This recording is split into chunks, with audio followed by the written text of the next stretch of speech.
បាទបងប្អូនយើងបាទ98បាទរៀបហើយថ្នាំស្អាតមកជុំបាទតម្លៃទូថ្លៃបងប្អូនណាបាទតម្លៃទូថ្លៃទេបាទតម្លៃ50ជាងទេបាទលក់ឡៃឡុងតែម្ដងបាទកុំឲ្យបាក់ពេកបាទឡានអស់លីងឥឡូវសល់មួយលក់ប្រហើយចុងក្រោយឡៃឡុងជូនបងប្អូនបាទតម្លៃ50ជាងតម្លៃ50ជាងទេបាទរੂរនឡើងបងប្អូនណាបាទ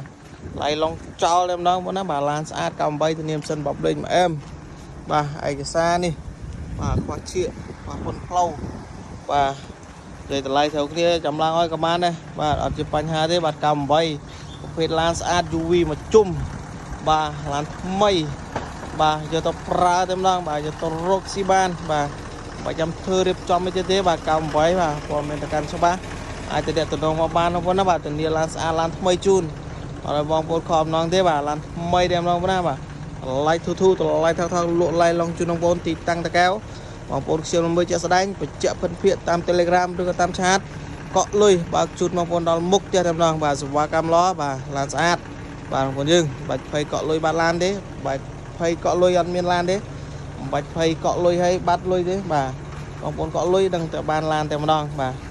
ធានាជូន100%បាទទីតាំងតកែវអរគុណច្រើនបងប្អូនបាទ